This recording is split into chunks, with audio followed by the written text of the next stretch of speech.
Hey guys, thanks for joining me. My name is Jill and I'm based at the Walthams in Chelmsford. I'm also known as Graeme Lee and I'm the owner and instructor at Northwind Bushcraft.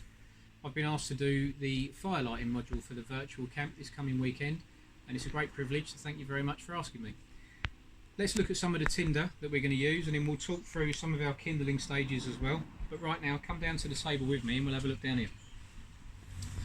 So we've got a few different methods. We've got your normal matches, your chef's matches, your long matches. Everybody will have seen them.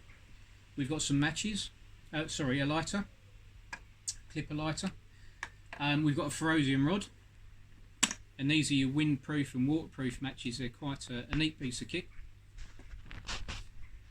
We've got some accelerants. So we've got some hand gel.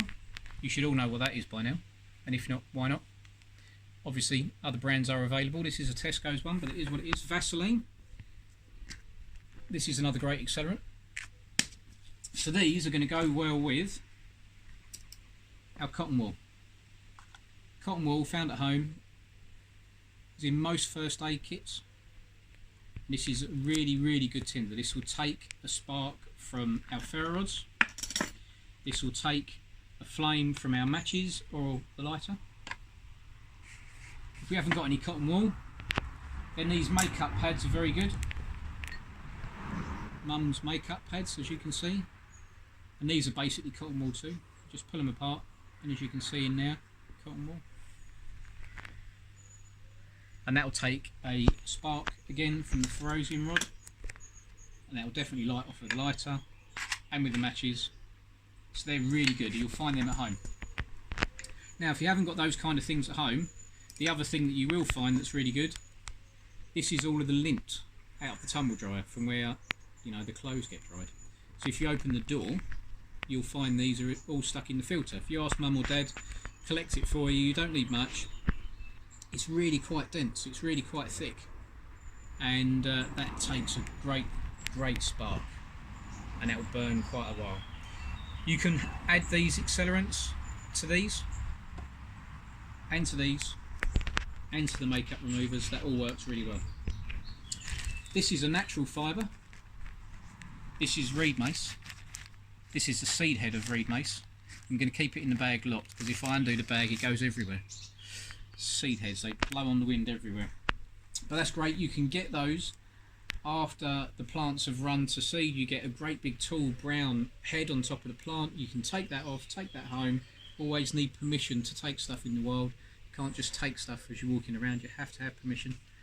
Dry it out a little bit at home, pull it off, and that is a great natural tinder. Now, on the other end of the scale, not a natural tinder, this is bicycle inner tube. And if you just cut up little bits, this is probably better for the explorers and the older kids. This stuff will catch and burn with a really ferocious flame, and that will burn in wind, that will burn in rain. It doesn't matter if it gets wet, you can just wipe it off on your trousers or in your jumper, carry that in your firelighting kit, and that burns ferociously. I might show you that a little bit later on. So back to the natural stuff. This is fatwood, and this is from a pine tree. After the tree has died, this is normally found in the root system. It smells lovely, it smells nice and piney, and that burns because it's so full of natural oils. That burns ferociously. That burns almost as hot as the rubber does. Similarly as does silver birch bark. Silver birch bark is full of all kind of natural oils that burns fantastically well. So while we're here, just quickly, obviously we'll look at a few methods of using these ignition tools.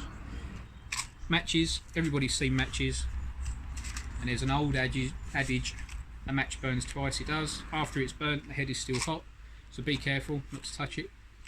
Lots of people light matches this way, which can cause to the match snapping in the middle. The correct method to use is striking down this way, and that then generates all the heat through, and that enables the flame to travel up, and you can shield from the wind if needs be. 2 seconds. Right, then obviously using a lighter. Again, this is probably better for the explorers. Matches are great for beavers and cubs. The lighters are probably better for the explorers. They do break, they can break. If you carry them in your pocket, probably not so good. Have to remember that the metal end will get hot as well. After you've used it, you might find you need to use it to hold on to your tinder for a while. This metal end will get hot. Don't be tempted to quickly chuck it in your hand. You've got your fire going and you're in a rush, because you burn yourself. And a ferro rod, ferrosium rod. Some people call it the metal match. There are many different kinds, many different types. These are the Swedish ones, light the fire. These are the 1.0 models. This one in here is the 2.0 model.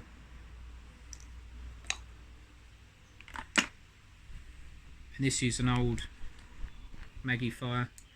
And you just scratch down the side and that will really give you a good spark. The idea with these is we're going to trap our tinder and we will be striking into our tinder. But I'll show you that later. If we just come to this other table, I can talk you through some of our kindling stages. We'll have a quick drink. Always, let's make sure before we even try to light our fire that we've got enough material ready. It's nothing worse than getting a flame going and then realising you're scrabbling around in the ground trying to find enough pieces of small twigs and fire bits and pieces to get the fire going. Let's make sure we get our materials ready first.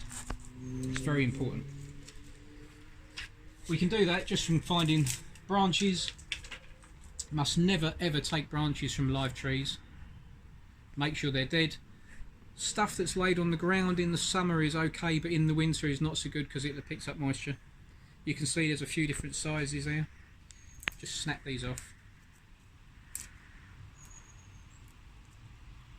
There's our pencil lead size. That's going to go on that pile. So this is the next size, next stage.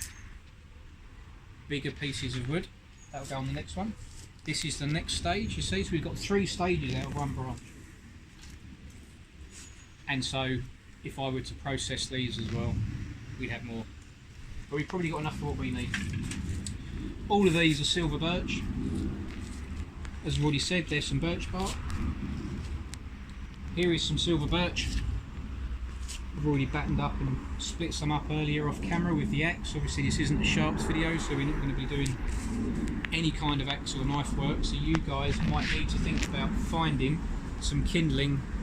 You can pick them up around little villages. You can probably pick up a bag of kindling from the local petrol station. If you've got a dad that's handy with an axe, ask your dad. Otherwise, Tesco's sell kindling as well. Right, so let's look at some methods. Probably we are going to start with a method for the beavers and a method for the cubs. Take some of these little batten bits and go over to the fire.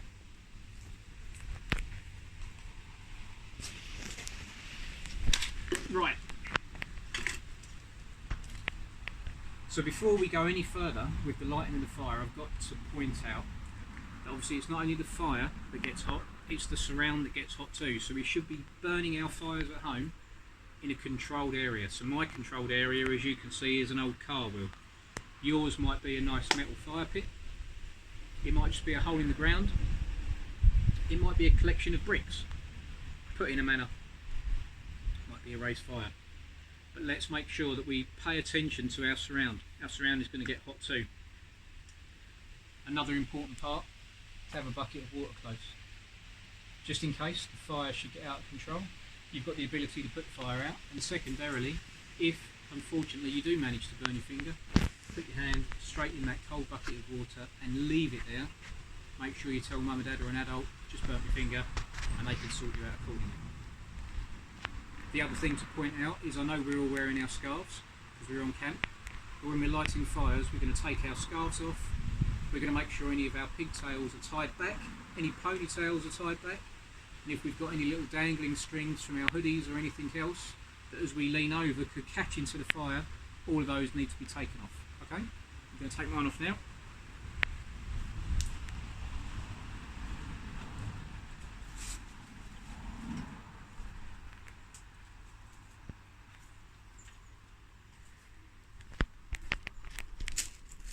So we've got our first two stages of our fire there.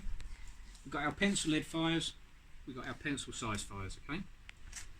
So beavers and cubs, this is for you.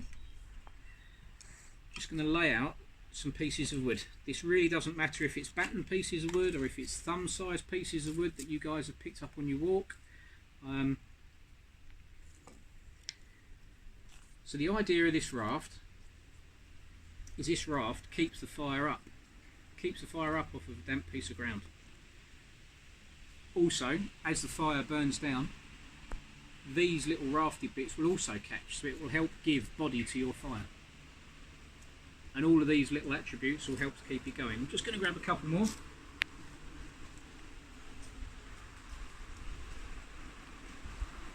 Right, there's my raft.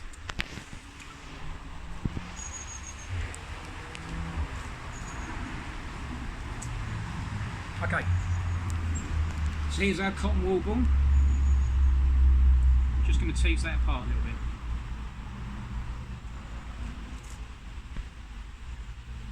Just a little bit, we're not tearing it in two. Put that in the middle. Hand gel. And it is a great accelerant. Whoops, just a little bit. There we go. Maybe a bit more. We want it to burn, don't we? We're scouts.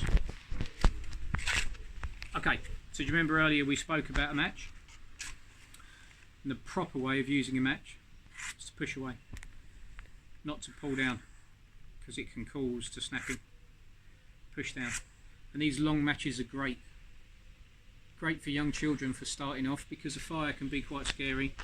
And if you've got a small match like that, then little hands are even closer. And if you've just got a longer match like that, it can just help to breed some more confidence around the fire.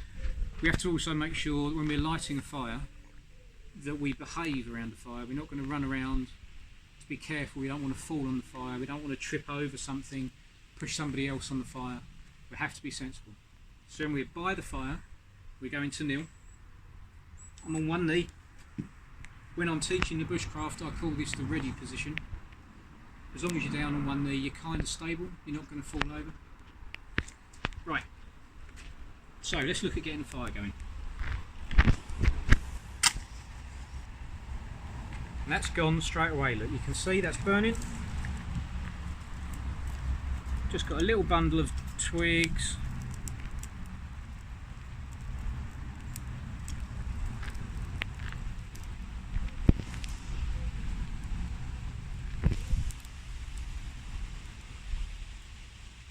That's caught nicely there. Okay.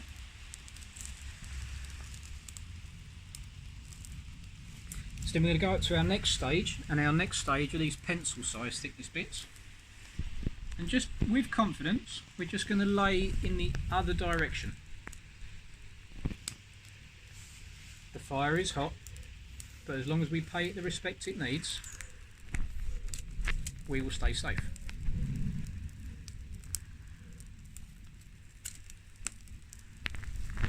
So our original small pieces of pencil lead size kindling goes this way, and our new pencil size thickness is going at 90 degrees.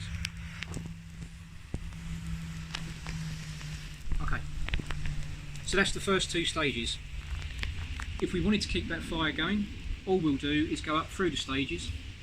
We'd go to our next size pieces of timber, and we'll gradually work our way up to the batten pieces of timber. And the fire will burn on. Once it gets to a situation where you've got a nice sized fire in there, allow it to burn down, and then that will be ideal for you guys for cooking a marshmallow. You might use a kebab stick from at home. Maybe when you're out on your walk you might find a little bit of green timber that's down from the wind. Bring that home with you. You don't want to go just ripping live pieces of timber off of trees, like I said earlier, because the trees belong to somebody, and if you just break branches off of them, you're going to cause damage to the tree. All of these little squabby bits that we pick up to make our kindling fires, they're just stuff that are on the floor, stuff that we can pick up as we're going around. In the summer, that's acceptable. Right, that little fire, we'll leave that to burn down a bit, and then we'll look at a different technique. So that technique there, that's a rafted fire. This is ideal for the beavers and the cubs, making a nice raft. Our 2 early stages of fire. If you come down in there and focus down on that fire, you can actually see that the raft underneath has caught. So as I was explaining earlier about the raft lifting the fire up off the ground, the raft has caught too. And all of those will aid on keeping the fire going for longer and help you to produce coals. Right. Okay.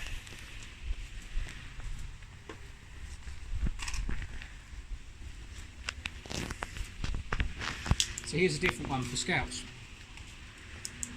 This is some birch bark. I imagine that most of you guys will know birch bark. If you've been on a decent camp, if you go to Riffham's, if you go to Screens, there's a lot of down silver birch. Silver birch, you can pick it out from its white bark. As I said earlier, this stuff burns great. It's got lots of natural oils in it, and it works really well as a substitute for cotton wool. Instead of using cotton wool, this stuff is great. But what I might do, it's just a different idea, is to use a birch raft with some of these lint, and we'll just get the fire going that way. Maybe let's try a ferro rod. Bring the matches back just in case.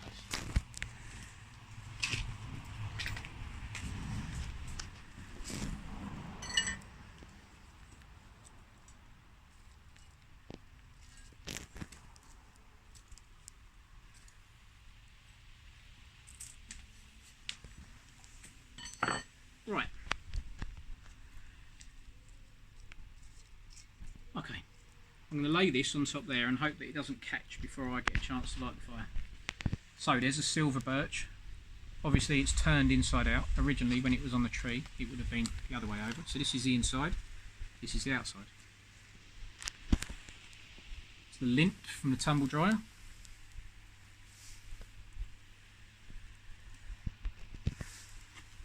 Let's put that away, 2 seconds.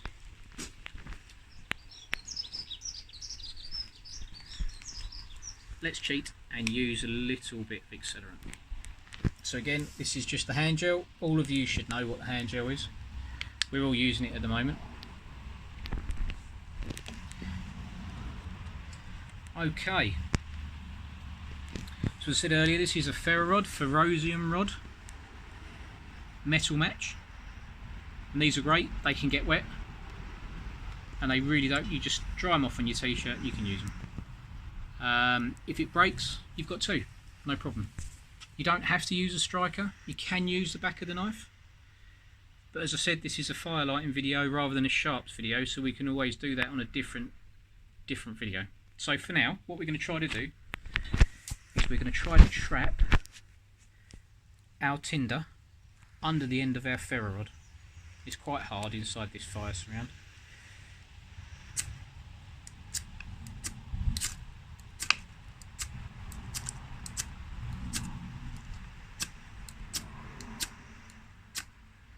Yep, and even I can struggle, see?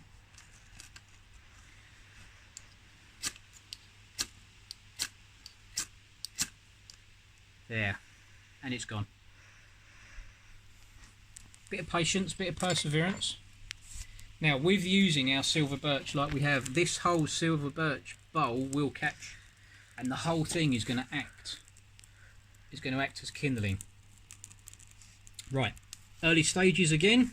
Here's our pencil lead size timber. Big. We're going to lay that across. Now, this silver birch bowl will act as a raft as well. You see how the raft underneath from the last fire? This is going to aid getting that fire going.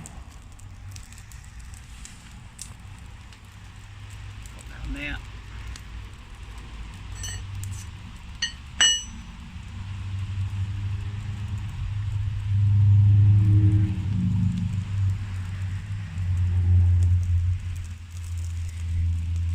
So now We're going to move to our second stages, and you should always wait until the flames have burnt through, have penetrated through the previous stage before adding the second stage. Just make sure that the fire is getting hold of the fuel. So as before, our first stages of timber are going across the way. Our second stages of timber are going to go at 90 degrees to that last one. There are many different ways of lighting fires. There are hundreds of techniques. This is a latticework fire. Some people call it a crosshatch fire. Some people call it a log cabin fire. Some people call it a pyramid fire. But the reason behind laying the timbers at 90 degrees to each other is so that it just aids getting the air through. We know the fire triangle, it needs to get oxygen in there to burn. We've got that extra accelerant in there, and as you can see, that black smoke, that is the silver birch oil that I was talking to you about earlier. Leave you to watch that fire for a second while I get ready to do the next one. Hold on.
So you can see I'm just getting the stages of the fire laid out here again. This one's going to be a little bit different for the explorers or the older scouts.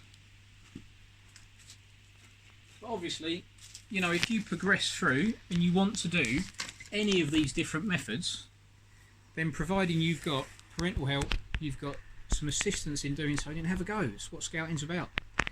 Don't just stop at one technique. Practice, practice, practice. Try something new. Do it more than once. Right, we just let that fire burn out.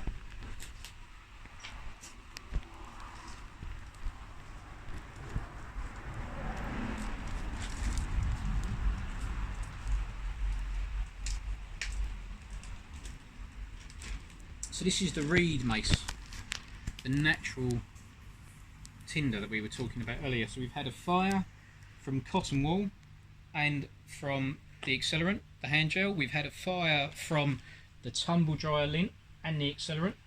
First one lit by a match, second one lit by ferrosium rod. So now what we're going to do is we're going to have a look at this. This is reed mace. And as I said earlier, if you're not careful with it, it just blows everywhere. Look at it. It is a seed head. And try to get a good handful of this. And I try to squash it up while it's still in the bag. I appreciate you guys might not have this, but I just thought it might be a good thing to show you.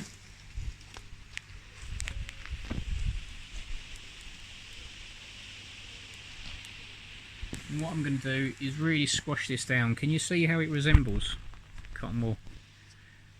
And just squash that down on there. Right, okay.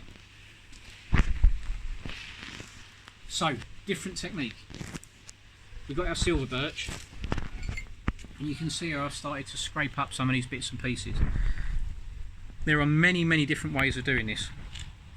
Lots of the bushcrafters out there, lots of the other guys out there like to take a nice bushcraft knife, they track their knife on here, and they'll pull up and create these fibres. But as I've said, This isn't a sharps video, so if you want to do a sharps video, you can find me in the county directory, and we can always arrange a different video, or when we get back to face-to-face scouting, we can actually meet in the flesh and we can do a session. So you saw us use the ferrosium rod earlier. Ferro rod comes with a striker, and they all come with a striker. 2 seconds.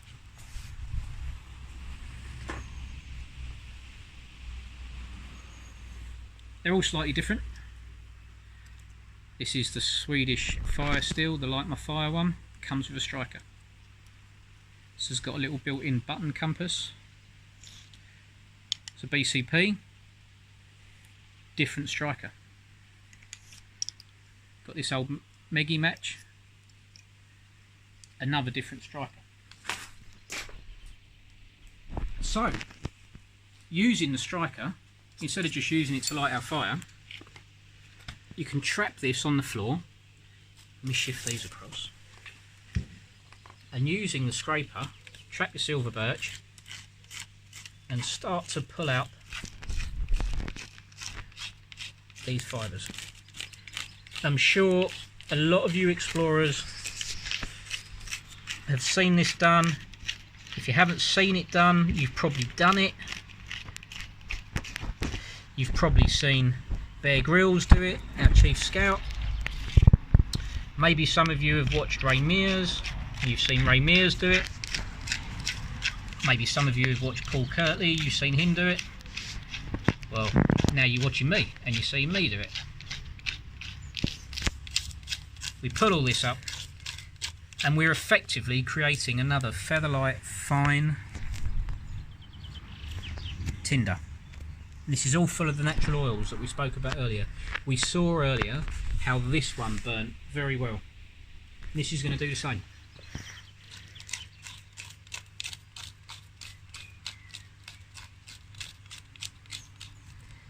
So, a little bit different because this one's for the explorers.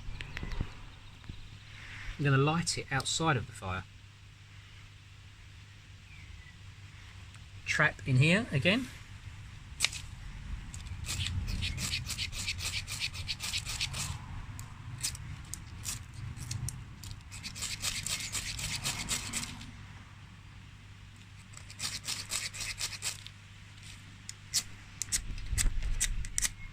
Okay, that one doesn't want to go, so we're going to cheat a bit.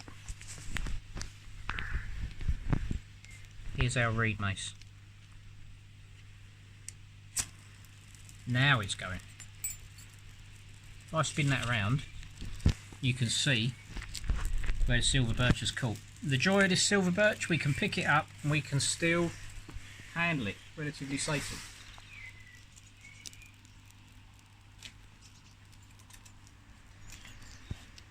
We can go through our stages, we can add on all of our small pieces of timber, and we can make a fire in the same method that we've done for the last 3 fires. The reed mace that I used could have been cotton wool. It could have been the makeup pouch. It could have been the lint. We used the reed mace. I'm imagining the reason that this wouldn't catch was I didn't process it enough. I didn't take it through to a finer stage. But that's that. So the last fire that I think I want to show you today is using some of this bicycle inner tube and a lighter. This is probably for the older lads, but you know, if you're a mature scout and you're sensible, why not? Right, let me get a bigger piece of silver birch, hold on.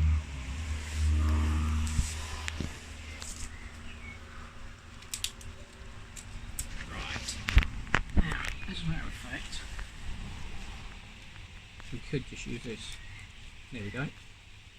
Pull that out. There's that silver birch. Okay, so we get some of these ready. We're just going to tear these up into little strips.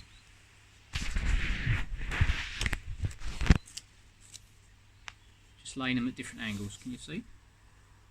Right. Then we're going to preload the fire with some of our early stage kindling.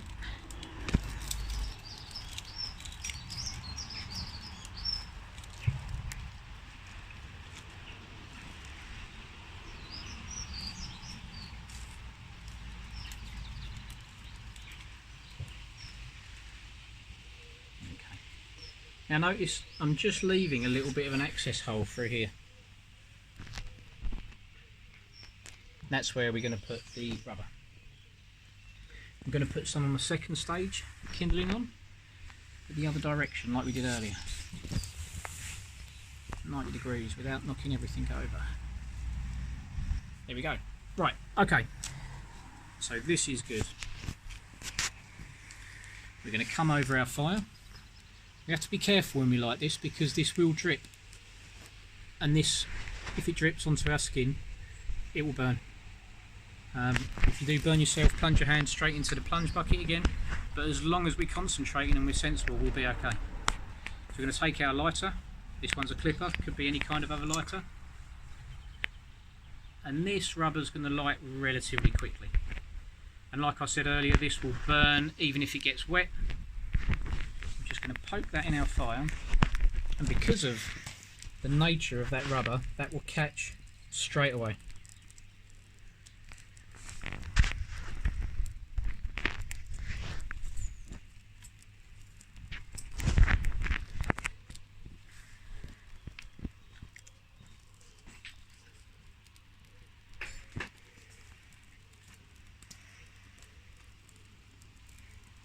So because this is probably the last fire that I'm going to have a chance to show you guys, I'm going to take you through the stages a bit more. So here's our second stage, 90 degrees too.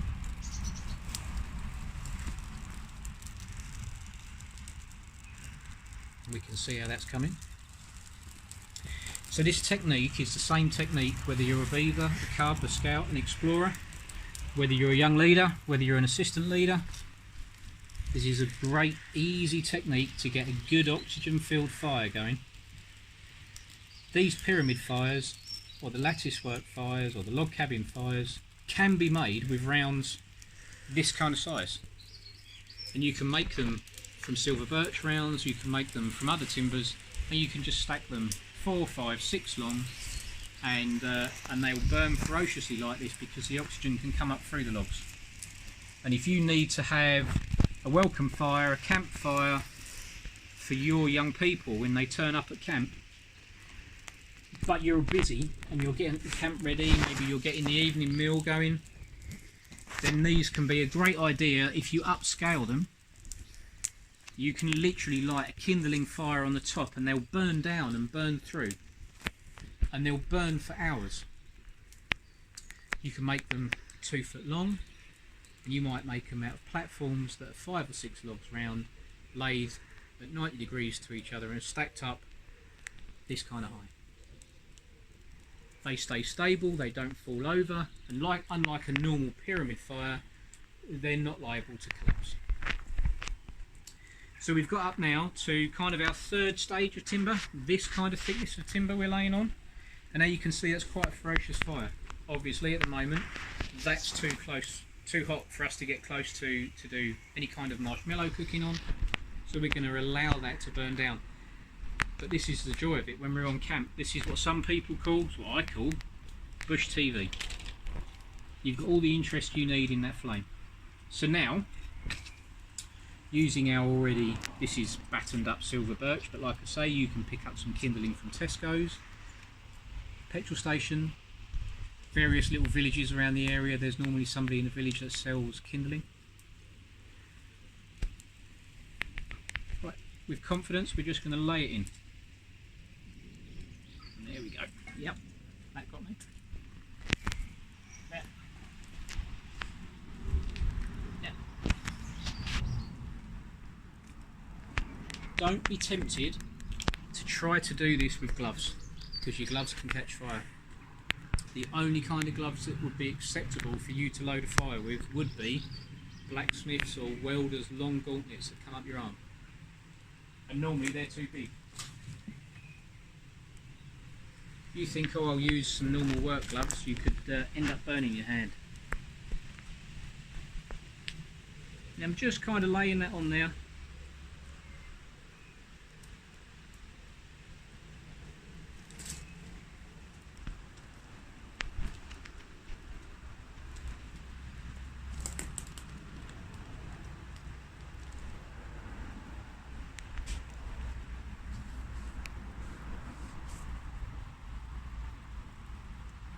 You can see how it's starting to burn through. The smoke is dying off. The fire has got a good amount of fuel, we've got a good amount of oxygen. We've got our heat source, so our fire triangle is happy, satisfied, and we'll get a nice fire. And you do get lovely colours in the flames from silver birch. There's something in silver birch that just gives the most beautiful orange and red.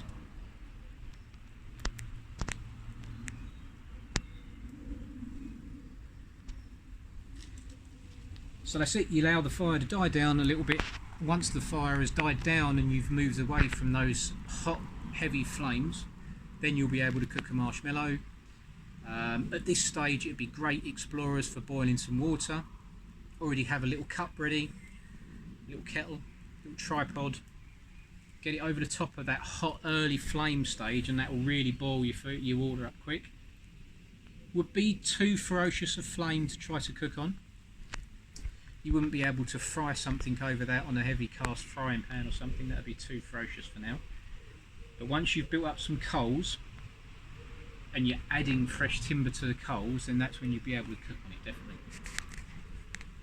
Great, so just as a recap, let's remember a little bit of fire safety. When we're around the fire, we're not going to run. We're going to take a knee. We're nice and safe, nice and controlled. We've got our plunge bucket ready to the side just in case the fire should get out of control or we should burn ourselves. We make sure we've taken off our scarf, we've tied our hair back, we've dealt with anything that might be hanging off at the front of our clothes. If you're wearing hoodies, they have the little strings that dangle down the top for putting the hood tight, get those knots away. If you've got paracord necklace or if you've got a paracord bracelet, it might just be worthwhile thinking about taking that off as well. Remember to make sure that you've got all of the stages of the fire, your kindling ready to go before you get into the early stages. You don't want to be scrabbling around trying to find enough timber, because it could be that you only get a couple of situations to get that fire going until you've run out of one of the component parts of lighting the fire, and then that's really frustrating. So we get everything ready beforehand, plenty of techniques to choose from. You've seen how to use all of the tools. As long as we use them safely, we'll be fine. I hope you all have good fun. I hope you enjoy the rest of the camp. Have fun around the fire. Have fun doing everything else. Have a great weekend. And I hope to see every one of you in person one time at a future camp somewhere. I'm Chill. I'm from the Walthams. Take care. Have fun. Be safe. Bye for now.